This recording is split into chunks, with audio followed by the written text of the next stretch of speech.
Bom dia, pessoal. Primeiro eu queria agradecer, né, ao FRJ pela essa oportunidade, né, o FRRJ, né, que é a Rural, pelo convite da professora Elisa, né, de estar aqui hoje falando um pouquinho com vocês sobre as boas práticas de fabricação voltado para a indústria de produtos de origem animal.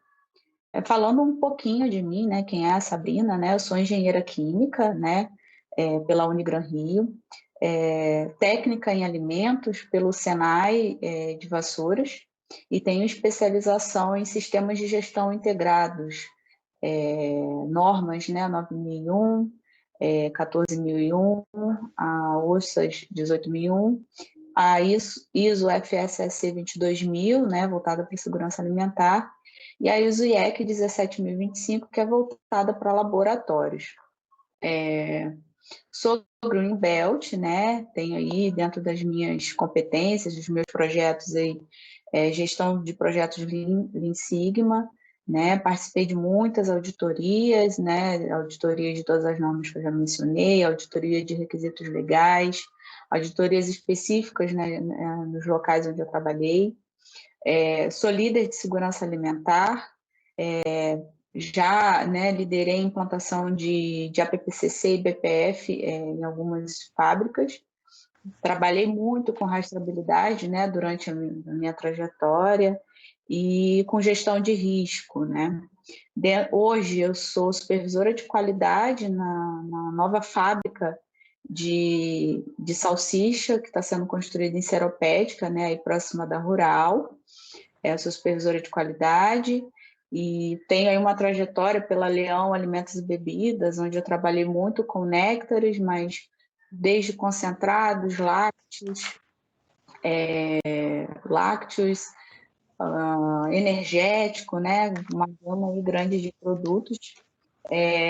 Posteriormente eu fui para a Coca-Cola, onde eu trabalhava muito mais voltado para qualificação de fornecedores, né, uma função muito voltada para o laboratório, onde eu tive um contato muito grande com o 27025 e o Metro. Posteriormente, eu fui para a Louis Dreyfus Company, uma multinacional francesa, uma indústria aí de pet food, farinhas de milho e óleos, né, no Paraná, onde eu tive uma experiência muito grande, né, um conhecimento muito grande nessa área. Né, há aproximadamente 10 meses eu estou com esse desafio, né, na BRF de implantação de toda a área de qualidade da indústria, né? Então, desde o início, a gente está vendo a fábrica ser construída aí desde o início, montando a equipe, implantando a cultura da qualidade, a cultura das boas práticas de fabricação.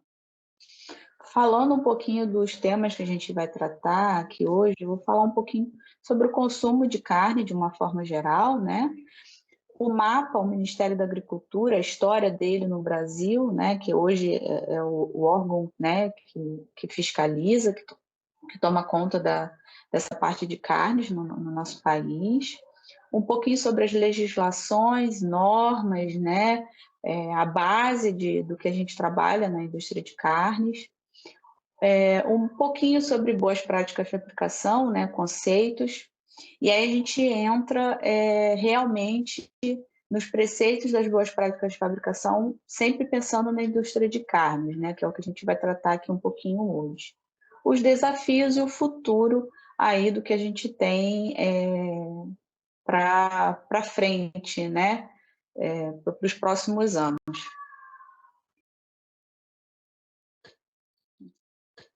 Então, aqui eu vou passar um videozinho primeiro para vocês.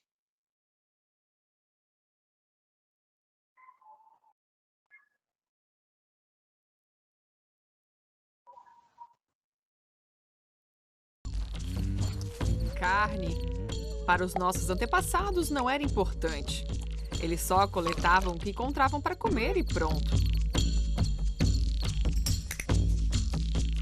Há cerca de 2 milhões de anos é que o consumo de carne começou. Isso porque o uso de ferramentas permitiu caçar e cortar alimentos. Mesmo assim, ainda se comia pouca carne naquela época.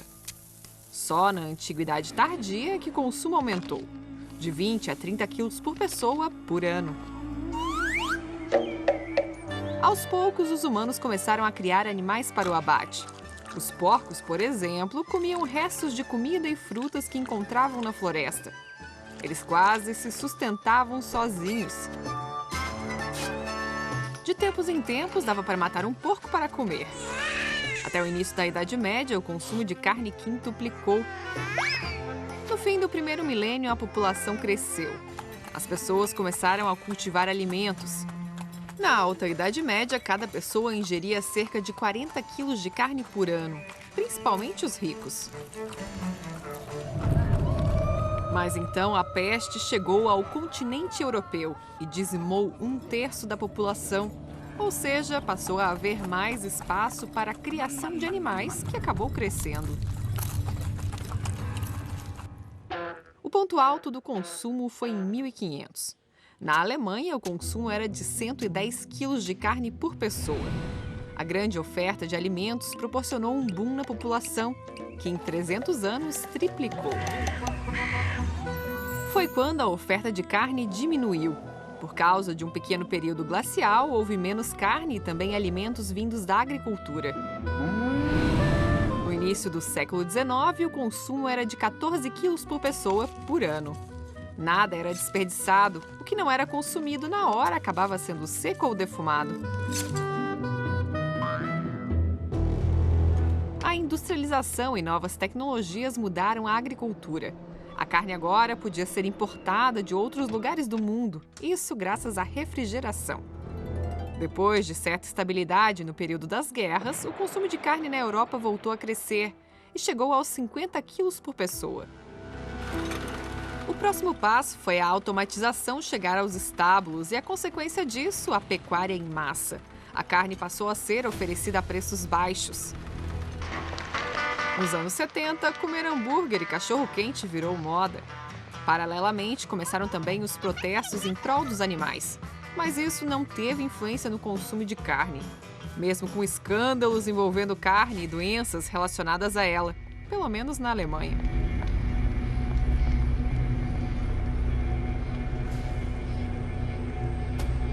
Hoje, muitas pessoas são vegetarianas ou veganas e o consumo de carne segue alto.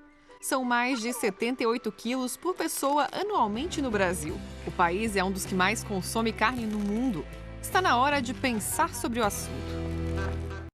Falando um pouquinho, né, sobre esse vídeo, né, ele conta um pouquinho a história do consumo, né, e aí ele fala, ele entra um pouquinho na parte da industrialização, né, que é onde o BPF entra, é onde a gente começa a falar um pouquinho sobre o tema de hoje, né, por isso que eu achei tão importante trazer, né, primeiro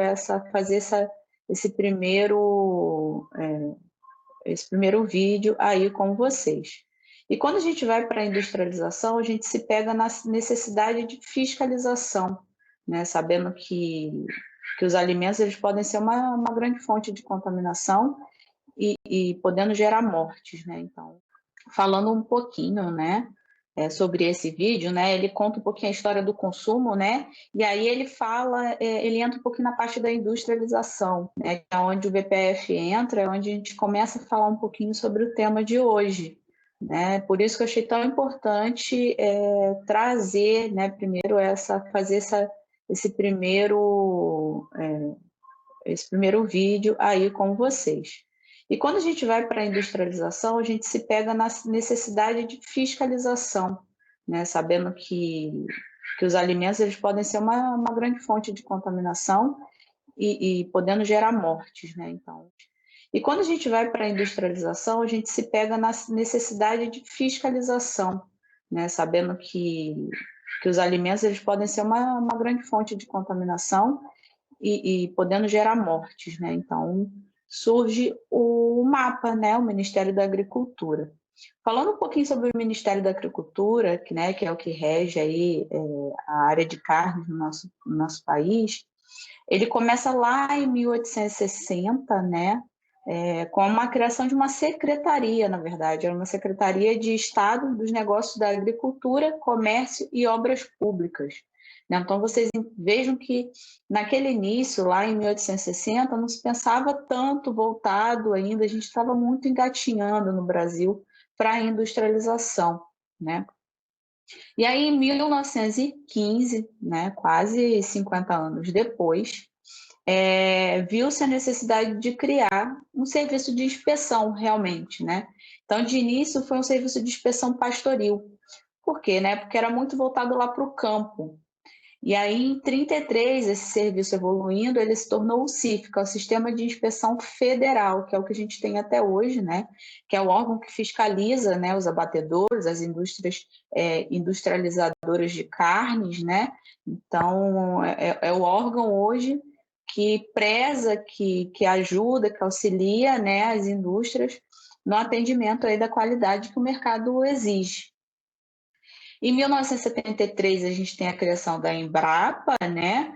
Então, a Embrapa é um órgão de pesquisa, né? Vocês têm aí a Embrapa em frente à Rural, é um órgão importantíssimo para o Brasil, né? Que apoia tecnicamente nessa área, né? De pecuária e agricultura, e um órgão com muita experiência, né? Um órgão renomado aí na nossa área. Em 2017, a gente teve uma atualização, né, da legislação, do regulamento de inspeção industrial sanitária de produtos de origem animal, que é o RISPOA, a gente vai falar um pouquinho mais à frente, né? Essa legislação ela era antiga, tá, né? Ela era carente dessa revisão, e em 2017 a gente teve, tem algumas pessoas até que falam que é como se fosse uma nova legislação, um novo RISPOA, né? Porque ele trouxe aí várias modernizações que a área precisava, ele fez várias alterações que a gente precisava já há algum tempo na área. Em 2020 vem o Covid, né? Cobrando do Brasil quanto país, né? Principal exportador da área de carnes, diálogos internacionais reafirmando a qualidade dos nossos produtos, né? Então, assim, o mapa hoje, a gente tem um nome muito forte fora do Brasil nessa área, né? Muito, muito, muito por conta do mapa, né? O mapa ele é muito importante porque e o CIF, né, que é o órgão dentro do mapa que faz a fiscalização, porque o nosso produto é confiável, né? O mercado exterior, né, eles olham para o produto carne brasileiro e eles têm confiança, eles entendem que um produto com o selo CIF é um produto de qualidade, que atende os padrões, né, de segurança alimentar e boas práticas de fabricação. E aí, em 2020, né, a gente teve na mídia alguns casos, né, de produtos que cogitou-se que teriam sido enviados para a China com Covid, e o nosso ministério ele atuou muito fortemente, mostrando a qualidade do nosso produto, reafirmando, né, o quanto o nosso produto é bom para o mercado exterior. Então, falando ainda mais um pouquinho do mapa, né, ele é o órgão, dentro dele a gente tem o CIF, o Serviço de Inspeção Federal, que é o órgão responsável por garantir a qualidade dos produtos carnes brasileiros, né, desde o abate até a industrialização, né, tanto em mercado interno quanto externo. Então, uma empresa, para ela fornecer um produto carne dentro do Brasil, entre estados ou até para o exterior, ela precisa desse registro CIF, né? Então, um exemplo, na fábrica de seropédica, né, a gente está em construção, então a gente teve recentemente auditorias do CIF para angariar esse registro, né? Para que o CIF possa comprovar que a gente está apto a produzir, né? Dando aí o nosso número de registro, o nosso selinho, para que a gente possa estar fornecendo para o Brasil inicialmente e para o exterior, né? Que é o que a gente almeja para o futuro. Hoje, o CIF ele tá atuando em mais de 5.000 estabelecimentos brasileiros, né? Se vocês forem ao mercado, vocês vão ver os produtos com o nosso selo de qualidade, com o selo do CIF. O CIF ele tem a supervisão do DIPOA, que é um departamento dentro do mapa. Como eu comentei, é um órgão que gerou uma confiabilidade, né, dos nossos produtos brasileiros para o mundo, né? O nosso produto ele é um produto que tem um marco fora do país, né? A gente reconhecidamente, a gente fornece reconhecidamente produtos de qualidade aí para o mundo. E a gente exporta aí para aproximadamente 180 países, né? A gente está aí produzindo para 180 países, então é uma área muito importante da economia hoje dentro do Brasil. E aí, como eu comentei, né, numa implantação de uma fábrica, né, quando a gente solicita requer junto ao CIF o nosso registro, né, para vocês terem uma ideia, de início a gente precisa requerer a aprovação do terreno, elabora um projeto de construção que tem que ser aprovado pelo CIF, né, atendendo às legislações de boas práticas de estruturas higiênico-sanitárias, né, com memorial descritivo dos equipamentos e processos da nossa fábrica, fluxos e tudo que possa ser, tudo voltado aí às legislações. Posteriormente à construção, a gente recebe essa vistoria, onde o fiscal do CIF ele comprova tudo aquilo que estava no projeto foi realmente efetivado e, né, exige a comprovação da potabilidade da água utilizada nesse estabelecimento, né, pensando que a água é um dos principais ingredientes, né, então, direto ou indiretamente, né, seja aí sendo adicionado ao produto ou por questões de higienização de equipamentos e áreas. Então, tudo comprovando, né, como que o CIF é atuante aí na área, né? Eu tive já a oportunidade de trabalhar com segmentos que a fiscalização era a Anvisa e com segmentos com fiscalização MAPA, né? São áreas tecnicamente fenomenais no nosso país, mas eu posso dizer que o MAPA e o CIF eles são muito mais presenciais hoje dentro da indústria, né? Você tem fiscalizações muito mais rigorosas, né? Você sente a presença desse órgão dentro da sua produção muito mais efetivamente do que a Anvisa, mesmo porque a Anvisa ela tem aí, engloba muito mais áreas, né? Se a gente for pensar. E aí, pessoal, falando um pouquinho da parte das legislações e de normas também, né? Hoje, né, o que a gente chama de Bíblia, né, da indústria de carnes, o nosso RISPOA, é o Decreto 9.013, né, ele aí escrito em 2017, ele fala um pouquinho sobre a obrigatoriedade da implantação, né, de condições higiênico-sanitárias, de BPF, e de tudo que é voltado para uma indústria de carnes, né. Ele teve essa atualização em 2020 do RISPOA, onde ele, dentre as alterações, né, foram muito grandes, teve a modernização da legislação, abrindo a possibilidade do estabelecimento digitalizar, né, os seus registros, usando ferramentas aí que a gente tem no mercado. A questão da não obrigatoriedade do fiscal estar ali presencialmente na fábrica 100% do tempo, né, que antes tinha essa obrigatoriedade. Então, quando você vai para a indústria de carnes, na parte de industrializados, hoje você tem auditorias, né, muito mais voltado para a auditoria, para o pontual, né, o fiscal sendo muito mais um apoiador do que um delegado ali dentro da fábrica, né. A gente tem a norma de POA número 1, é uma norma que ela é muito mais voltada para o fiscal do CIF, mas que as indústrias usam muito como base do que tem que ser feito, né, um orientativo, porque ela tem aí um checklist, vamos dizer assim, né, no seu anexo 1, onde define o que o fiscal ele tem que visualizar quando ele está tendo acesso aí à nossa indústria. Então, ele dá um apoio para nós, nós da área da garantia e da qualidade e da operação como um todo, das atividades e dos preceitos que a gente tem que ter aí na nossa rotina do dia a dia. Voltado aí muito para a minha atividade de hoje, né? Eu nunca trabalhei com bovinos, né? Hoje eu trabalho com carnes suínas e de aves, né? Eu trabalho na parte de industrializados, então a gente trabalha muito com a portaria 368, voltada para industrializados, a portaria 210, onde ela dá preceitos aí para a parte de aves, de carnes de aves, a 711, também aí falando um pouquinho sobre carnes de suínos, E a RDC 275, que aí é uma legislação também muito voltada para industrializados.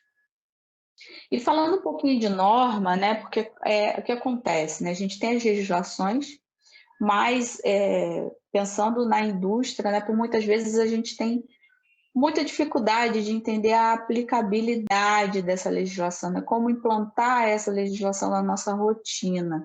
E aí a gente tem muitas ferramentas, né? Então a gente tem aí a BRC Food, a IFS, a ISO 22000, que são normas que elas vieram para auxiliar, né, para ajudar a gente aí com ferramentas e formas da gente estar implantando essas boas práticas dentro da indústria. Então, a gente vai tem muitas situações onde a gente tem, por exemplo, clientes específicos em que ele exige, né, que a gente tenha essa certificação. A gente tem uma certificação BRC, eu não botei aqui, mas a IAM, que também é muito comum na área de carnes, né? Então, são certificações muito importantes que, somadas às legislações, elas dão força para a gente, quanto indústria, né, sobre a qualidade dos nossos produtos, tá? Então, é muito comum realmente, assim, clientes que exigem que a gente tenha essas certificações para poder estar fornecendo para eles, clientes e países, né, também. E aí, falando um pouquinho das boas práticas de fabricação, né, de acordo com o Ministério da Agricultura, a gente considera boas práticas, né, os procedimentos necessários para resultar numa produção de alimentos inócuos, saudáveis e sãos. Então, dentro de BPF, a gente, da qualidade, como a gente acostuma dar muito treinamento para a operação, né? Então, a gente acaba falando muito da parte de hábitos, né? Hábitos higiênicos aí dos nossos colaboradores, e as pessoas associam o BPF muito voltado para isso, para hábitos. Mas quando a gente pensa em BPF, é algo muito mais global, né? A gente tem uma parte de obrigação legal, como eu falei para vocês anteriormente, né? Então, a gente tem várias legislações para se basear. É uma questão de gestão da qualidade, né? A forma da gente garantir a qualidade aí dentro da nossa indústria. As boas práticas, elas geram confiança, né? Confiança do nosso produto para o mercado. Elas auxiliam a gente na redução de perdas e custos, porque se você tem boas práticas, você não tem geração aí de um produto não conforme, né?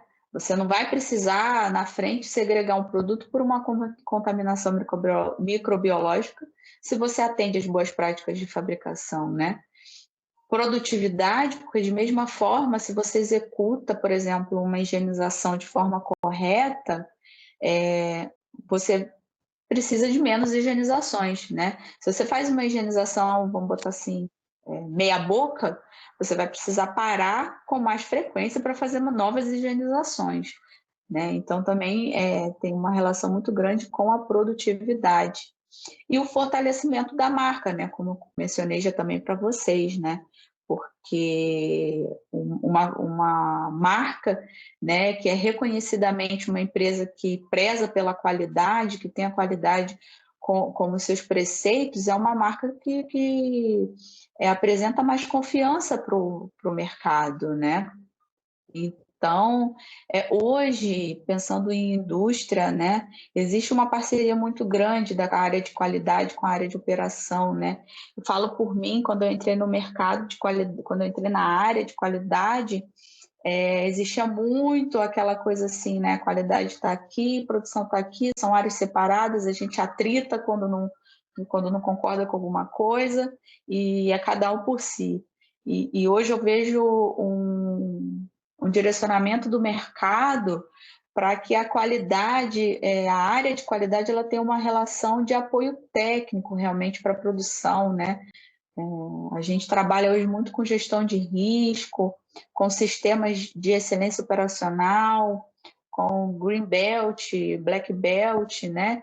E aí mostrando, levando isso para a operação, né? Mostrando para a operação que a qualidade a gente é um apoio técnico, né? A operação é nosso cliente e a gente está ali para ajudar eles, né? Mostrando a importância das boas práticas, né? Então eu vejo aí um andamento na indústria de alimentos muito forte para cada vez mais a área de qualidade ser um apoio técnico e não um mão na obra, né? Não um inspetor, vamos botar assim, né? Não um cara que está ali só para dizer tudo que está errado. E aí entrando, né, em cada tema específico dentro da indústria, né? Quando a gente fala de boas práticas de fabricação, como eu falei, a gente não está falando só de hábitos higiênicos, né? Então, quando a gente fala de edifícios e instalações, né, a gente tem que pensar sempre muito com os cuidados com o meio ambiente, né? Então, por exemplo, na indústria de carnes, você tem uma formação muito grande de resíduos, né? De sangue, de gordura, né? Então, as nossas edificações e instalações, elas têm que pensar muito nisso, né? Direcionamento desses resíduos, né? Para que eles não cheguem aí ao meio ambiente, né? Um perfil sanitário, porque você está trabalhando com um produto altamente proteico, então você também tem que pensar como que os equipamentos vão estar dispostos, qual é o material desse equipamento, então com, né, a migração de compostos nocivos, então é uma indústria que ela é altamente utilizado o aço inox, né? A gente sabe que é o melhor material hoje para a higienização de equipamentos, que é um equipamento que fornece uma facilidade maior de higienização. Questões de paredes e pisos, né? Pensando nesse perfil sanitário. A questão das calibrações, que são importantíssimas também, né? Voltada à questão de temperaturas. A gente usa muito infravermelho e detector de metal na indústria de carnes, porque, né, a gente sabe que a gente tem esse perigo físico aí com uma grande quantidade. Então, as calibrações também é um ponto muito importante para a gente aí na indústria de carnes. E a condição fabril de uma forma geral, né? Porque a gente não pode pensar só no prédio de produção. Quando a gente fala de edificações, a gente tem que pensar nos anexos, né, dessa indústria, né? Porque você vai ter resíduo sendo formado, você vai ter efluente sendo gerado. Então, as áreas que recebem esses resíduos, elas têm que estar ali projetadas, né, para as boas práticas de fabricação.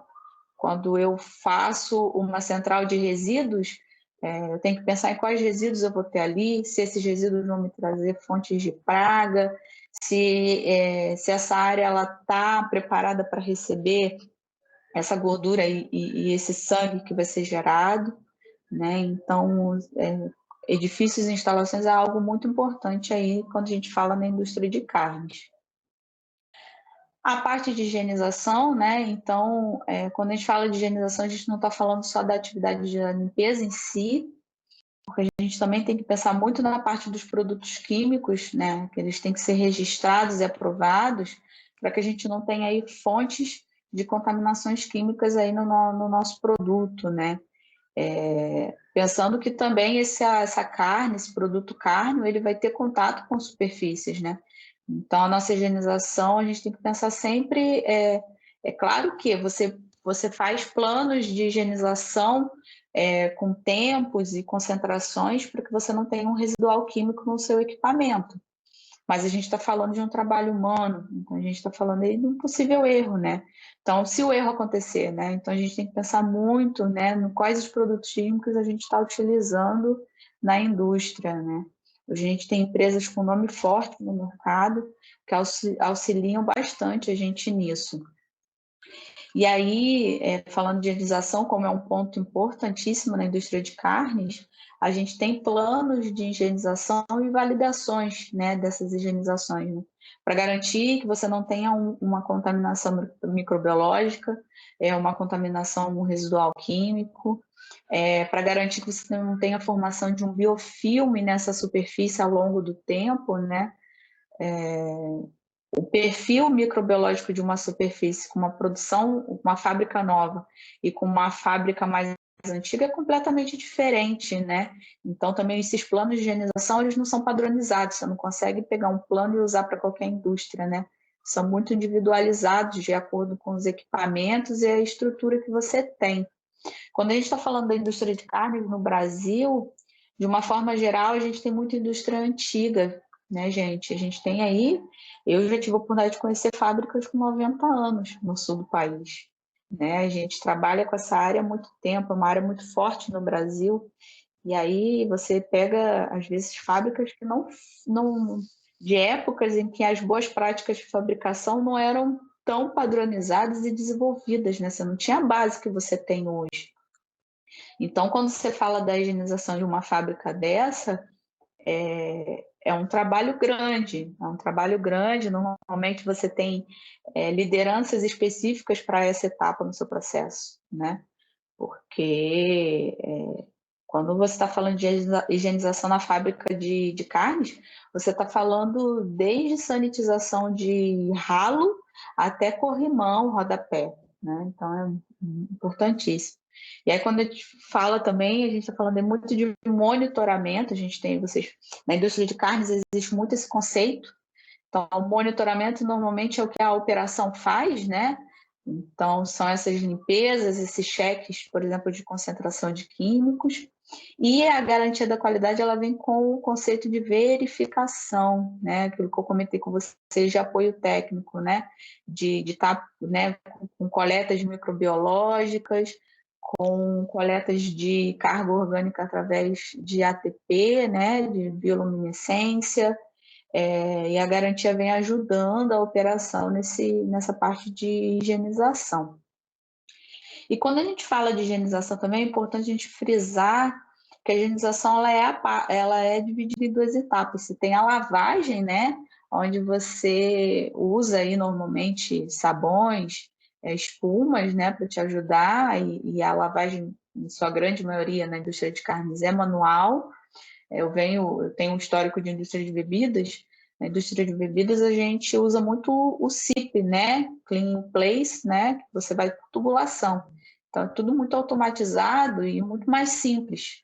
Quando você vai para a indústria de carnes, você está falando, em sua grande maioria, de limpezas manuais, né? Então o fator humano é muito importante, o treinamento e a padronização dessas etapas aí de lavagem e posteriormente a sanitização, né? Pensando que na indústria de carnes, os grandes vilões aí que a gente tem é a listéria, né? E a salmonela para a área de frangos, né? A listéria para suínos e bovinos e a salmonela para frangos, né?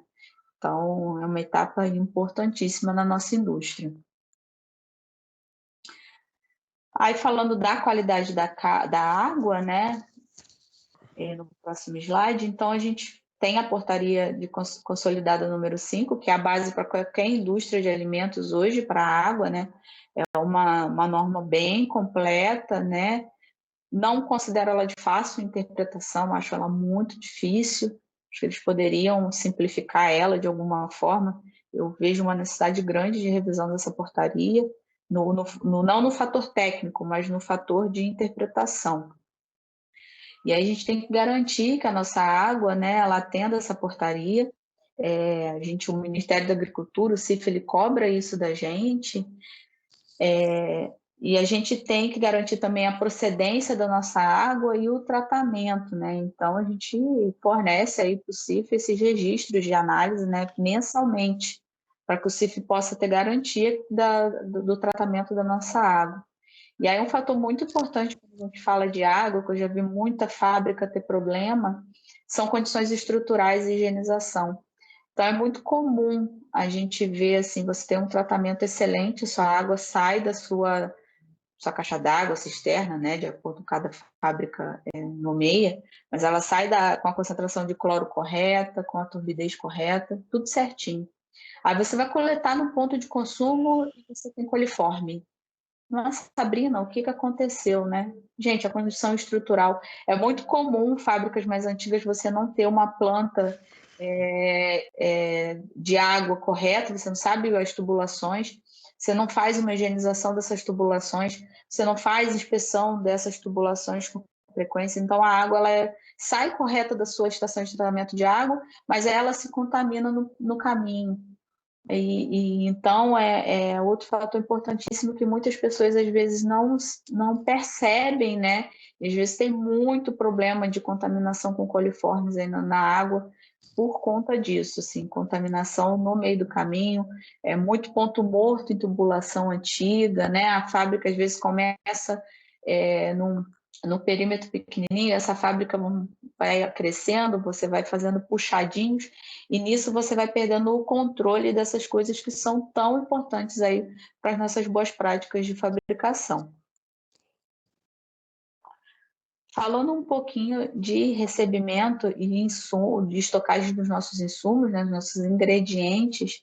Então, na indústria de carnes, um fator muito importante é o controle de temperatura, né, pensando que você vai receber. Aqui eu estou falando muito de industrializados, né, gente? Eu não estou falando de abate. Para industrializados, você está recebendo aí carnes, você está recebendo o CMS, né, que é a carne mecanicamente separada. Então, o controle de temperatura dessas carnes, né, é importantíssimo, né? Então, lá naquelas legislações que eu falei anteriormente para vocês, nas portarias, a gente tem, né, a variação de temperatura específica para cada carne, né, que são questões de ser resfriado, congelado, a parte de descongelamento, né, quando você recebe carne congelada. Né? No sul do país, que é onde a gente é muito forte na indústria de carnes, você consegue ter nas fábricas de industrializados mais carne resfriada, né? Porque você tem grande demanda, né? Demanda não, você tem grande oferta. Você tem grande oferta dessas carnes, então elas chegam resfriadas, o uso é muito rápido. Quando a gente está falando subindo, né, do Rio de Janeiro para cima, a gente está muito longe, né, da onde você tem oferta. Então, você tem que ter um cuidado muito grande com a matéria-prima que você recebe resfriada e com a congelada, a etapa de descongelamento, né, que é algo muito crítico, né, no processo. O controle de pragas, né, como eu mencionei, a gente está falando aí de um produto altamente proteico, né, um produto que ele já tem uma característica de atrair muita praga, né. Então, também temos muitas empresas fortes no mercado que auxiliam, né, as fábricas nessa etapa, nesse processo, e é algo muito importante, né, você ter um mapeamento correto, né, de iscas, de luminosas, do produto que você pode usar dentro dessa fábrica, né, então é algo... E aí, pensando em controle de pragas, a gente também não pode esquecer a questão de acessos, né, que a gente vai falar um pouquinho mais na frente. Inspeção de veículos, né, que é outro fator importantíssimo, que é muito comum você ter problema, né? O cara, ele quer economizar combustível, ele vai lá e desliga o gerador de frio do caminhão. Esse caminhão, ele não é higienizado corretamente antes dele ser carregado, né? Então, é importante você ter uma equipe bem montada, bem experiente lá no seu recebimento de matéria-prima, ingrediente, para você evitar que você tenha problemas futuros. Rastreabilidade, né, gente, que é outro fator importantíssimo, né, e que tem, quando você fala de indústrias menores e mais antigas, né, porque hoje quando você fala de indústrias mais novas, maiores, você tem muitas ferramentas, você tem o SAP, você tem formas de fazer um controle por códigos de barra que te facilita muito na rastreabilidade. Né? Você tem indústrias aí sendo construídas no conceito de 4.0, né? que é o que acontece, por exemplo, na fábrica aqui de seropédica. Agora, quando você está falando de indústrias mais antigas, você está falando muito de planilha, de papel, né? Então, a chance de você ter falha na rastreabilidade, né, é muito grande.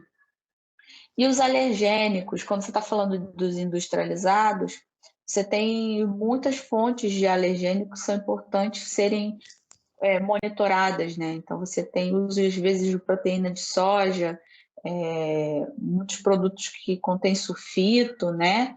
Então, também é um fator importantíssimo quando você está falando de uma indústria que, às vezes, fabrica é uma gama muito grande de produtos, né? Então, você não tem uma contaminação cruzada ali dentro do seu estoque e durante o seu recebimento é um fator muito crítico dentro da indústria de carnes hoje.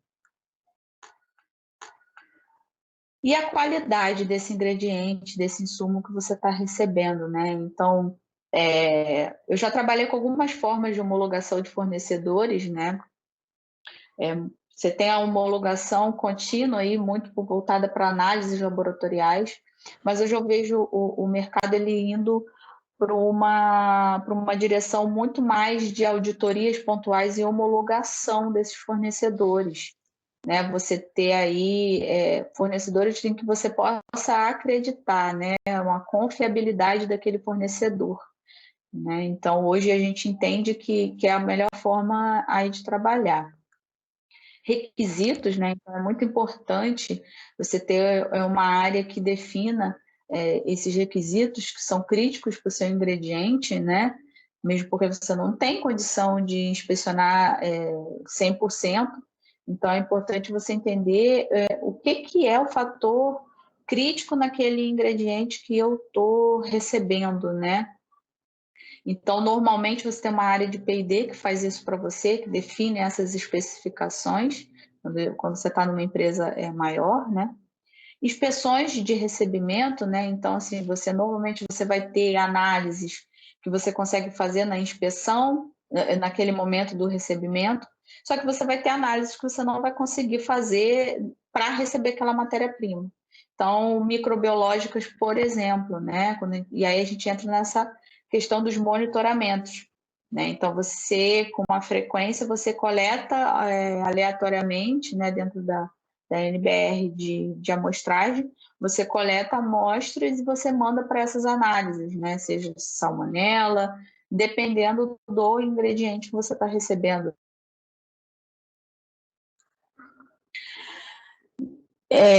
Falando um pouquinho aí, a gente entra no que todo mundo costuma falar, né? Que é a questão dos colaboradores, né? Quando a gente fala de boas práticas de fabricação.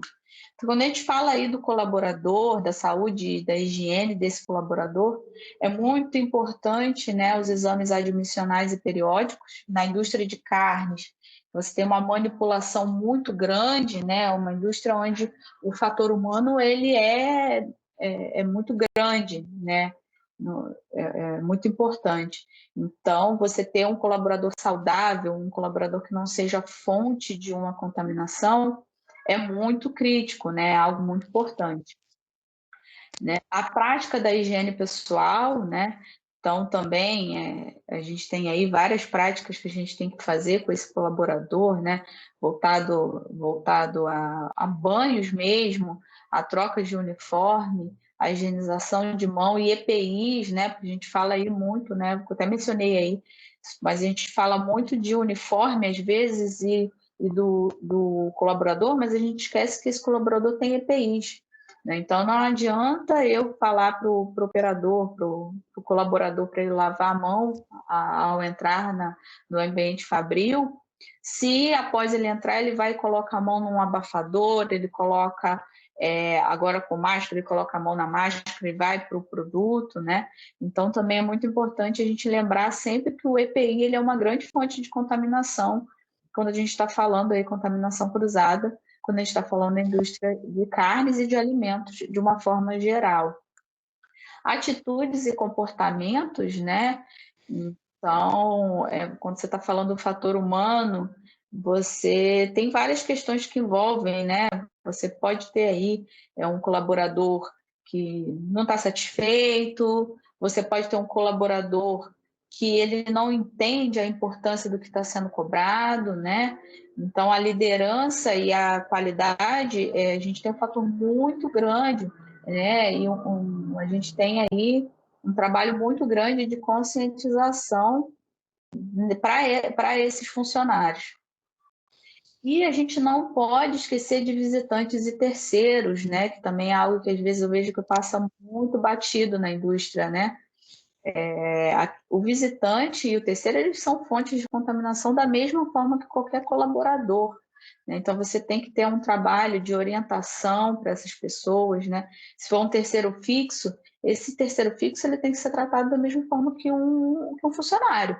Ele tem que passar por integrações anuais, ele tem que ser cobrado da mesma forma, porque ele é uma fonte, né? Ele é um fator importante lá no seu processo. Né? Como eu mencionei para vocês, a gente pensa muito em luminosas, em iscas, mas a gente esquece de acesso, né? Então, é muito comum você chegar em indústria e você não ter, você ter janelas basculantes sem telas de 2 milímetros, você ter portas com frestas, você ter ralos que não são sifonados e que não são telados, né, principalmente ralos externos. Então, a gente tem que pensar muito na questão do acesso, né, quando a gente fala de pragas.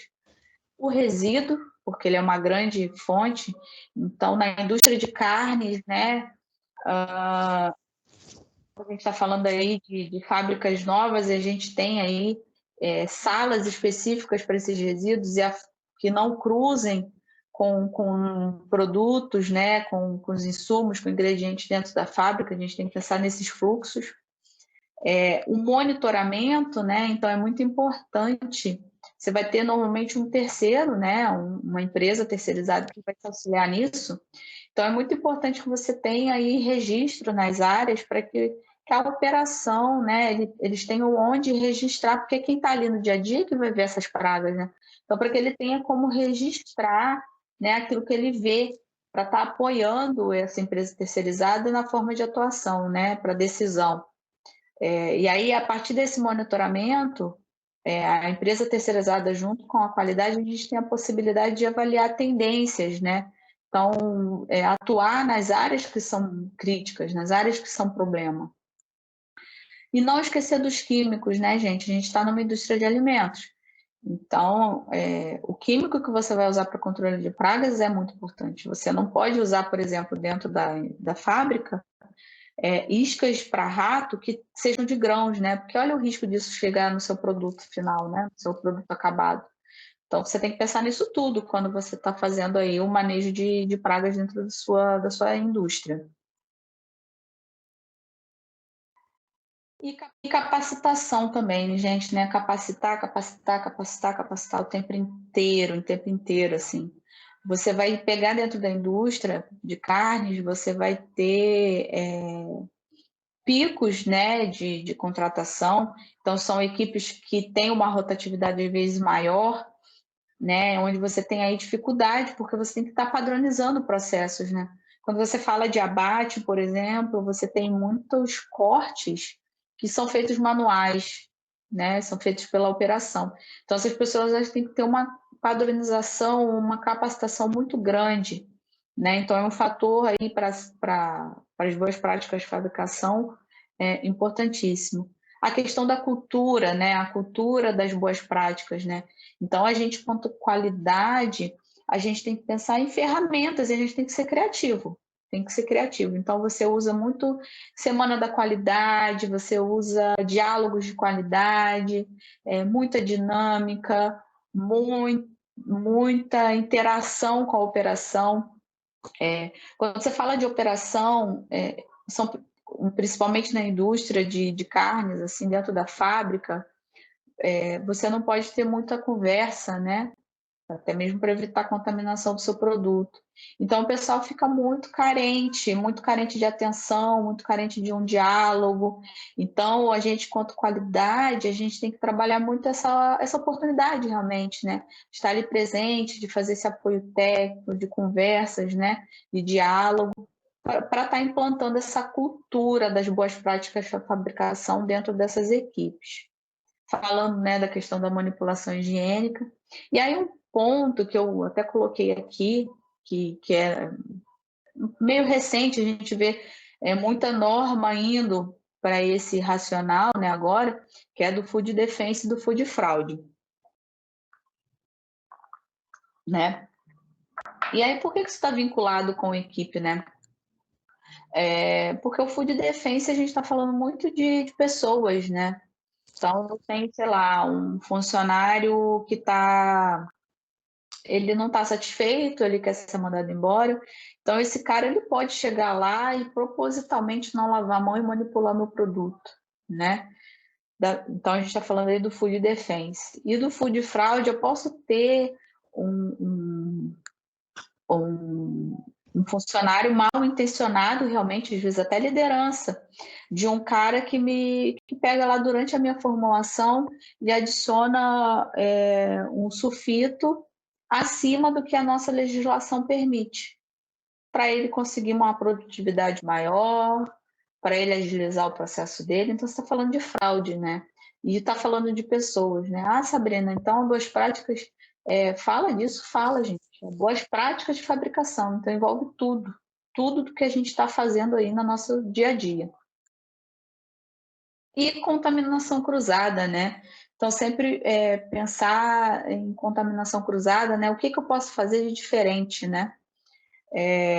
Para vocês terem uma ideia, o Ministério da Agricultura, na 2013, ela fala muito de um conceito que é o autocontrole, né? São procedimentos, um POPs, específicos, né? Específicos para a atividade que ela exige que a gente tenha. Então, potabilidade de água, manutenção de instalações e equipamentos. E um desses autocontroles é a contaminação cruzada, que eles chamam de PSO, que é Procedimentos Sanitários Operacionais. Né? Então, o que é esses procedimentos sanitários operacionais? Nada mais é do que procedimentos para evitar, para controlar a contaminação cruzada. Então, a gente fala muito na indústria de carne sobre frequência de troca de utensílios, né? Então, a faca lá no abate, você tem que, de tempos em tempos, trocar essa faca. A faca que abre o peito do suíno não é a mesma faca que você vai fazer a desossa. Você pode ter contaminação ali nessas facas, né? Tempo de esterilização dessas facas, né? Você tem esterilizadores, cor de bandejas, porque você tem, por exemplo, a gente usa muito bandeja vermelha para resíduo, né? Um pedaço de carne que caiu no chão, ele jamais ele vai voltar para a produção, ele vai para essa bandeja vermelha para descarte, ele é descarte. Então, a gente está falando muito disso, né? O manipulador, né? Por exemplo, qual é a frequência que esse manipulador precisa trocar esse uniforme? Né? Você tem um uniforme básico, mas normalmente, quando você está falando da indústria de carnes, você tem jalecos, você tem aventais, desculpa. Então, esse avental ele tem que ter uma frequência de troca, né? Porque normalmente são aventais descartáveis, para evitar essa contaminação. Né? Os agentes de limpeza, né, como eu mencionei para vocês, questão do tempo de enxágue, por exemplo, e os fluxos. Na indústria de carne, um fator muito importante na indústria de carne são os fluxos, né? Fluxos de pessoas, fluxos de resíduo, fluxos de matéria-prima. Então, o Ministério da Agricultura, o CIF, eles têm plantas na nossa indústria onde a gente define esses fluxos, né? Para quê, Sabrina? Para que na hora que eu estou no corredor que eu entro com uma matéria-prima, eu não saia com um resíduo, né? Ele sai por um corredor separado, para que eu não tenha essa contaminação cruzada, né? Então, como vocês estão vendo, né, gente, boas práticas de fabricação é muito mais complexo do que a gente imagina. E aí, gente, falando um pouquinho aí de desafios e futuro, né? Futuro do BPF. Bom, desafios, assim, pela minha experiência, assim, na indústria de carnes, o que eu vejo, né? É muito difícil uma padronização do processo, porque quando a gente fala de boas práticas de fabricação, o fator humano é muito grande, né? Então, a padronização desse processo é muito difícil. Além do que você está falando também uma matéria-prima, né? Quando você está falando de carnes, que pode variar, né? Então, um frango, por exemplo, ele tem aí o tempo dele de engorda. E aí eu tenho aí, sei lá, não vou saber os dias, tá, pessoal? Mas se eu não me engano, 50 ou 45 dias para abate. Se eu tenho um feriado no dia que é para bater esse frango, ele fica um dia, a minha operação não acontece. E esse frango fica um dia a mais para ser abatido, esse frango vai estar mais gordo. Ah, Sabrina, isso é melhor. Não necessariamente, pessoal, porque você está falando da indústria de abate, principalmente, você tem configurações de máquina que são feitas para um peso específico, né, daquele animal. E aí, se esse animal engorda mais, essa configuração de máquina muda e você pode estar aí na hora de fazer visceração tendo material fecal exposto. Você tem várias condições que você pode estar gerando uma contaminação cruzada. Então, a padronização de processos, eu acho que na nossa área de carnes, eu acho que é uma dificuldade muito grande. Qualificação de fornecedores, porque a gente ainda tem poucos fornecedores qualificados para alguns produtos. Um exemplo, né, o Rio de Janeiro, a gente tem dificuldade, por exemplo, de serragem para fazer a defumação dos industrializados. A gente está trazendo serragem de Santa Catarina. E aí, para vocês terem uma ideia, o frete dessa serragem é mais caro do que a serragem. Então, a gente tem aí uma dificuldade muito grande de fornecedores, dependendo da região em que você está. Como eu mencionei, a padronização você tem muita relação das pessoas, né, que é muito difícil. E aí, quando eu falo de pessoas também, você tem questões humanas, né, gente? Você tem pessoas que às vezes naquele dia não está legal, pessoas que às vezes querem mostrar serviços, estão doentes e querem trabalhar e aí põe em risco, né, o seu processo. Você tem várias situações aí que podem aparecer. E exigência de clientes, né? A gente tem um mercado que está cada vez mais pedindo da gente, né? Então, vocês têm aí hoje, a gente está apresentando para o mercado aí produtos, né, voltados para o bem-estar animal, produtos, né, frangos que não se utiliza orgânicos.